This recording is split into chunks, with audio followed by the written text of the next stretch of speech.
Et bonjour à tous et bienvenue dans cette nouvelle petite vidéo. On va voir aujourd'hui comment il est possible de faire un petit coup de nettoyage sur son installation Docker, car en effet, au fur et à mesure que l'on va faire des tests, des mises à jour des images, eh bien il se peut que derrière, au niveau de Docker, il y ait un petit peu des restes. Déjà en particulier au niveau des images qui sont téléchargées, donc lorsqu'on va le mettre à jour, il y aura des parties de ces images qui ne seront plus nécessaires et que l'on peut supprimer afin de libérer de l'espace, on n'en a plus besoin. On peut de toute manière directement retrouver l'image en question en cas de besoin, donc il n'y a vraiment aucune raison de conserver ces images si elles ne sont pas utilisées. On va ensuite venir supprimer les éventuels volumes qui ne sont plus utilisés. Si vous avez démarré des containers parfois sans faire trop attention, il se peut qu'il y ait des volumes qui aient été créés et qui contiennent un petit peu de données des 10 containers en test, et si ceux-ci ne sont pas utilisés, eh bien on va pouvoir s'en débarrasser. Et on va également nettoyer Docker des éventuels réseaux qui ont pu être créés et qui ne sont à nouveau plus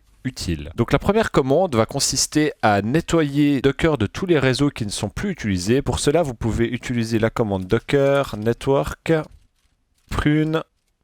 On nous demande de valider qu'on souhaite supprimer tous les réseaux personnalisés qui ne sont pas utilisés par au moins un container. Donc aucune chance d'altérer un container existant avec cette commande. Donc on peut faire yes sans autre, et on voit ici que j'ai dans mon cas 2 réseaux qui ont été supprimés. Maintenant on va utiliser une commande tout à fait similaire, mais cette fois-ci pour les éventuels volumes qui ont pu être créés et qui ne sont pas utilisés, avec la commande docker image prune. À nouveau, on nous demande la confirmation concernant la suppression de toutes les images qui ne sont pas utilisées. On va confirmer avec Y et on nous dit que cette fois-ci, on n'avait pas d'images qui n'étaient pas utilisées. Donc dans ce cas-là, nous n'avons pas gagné d'espace. Et il nous reste également à faire la même chose, mais cette fois-ci pour les volumes, avec la commande docker volume prune.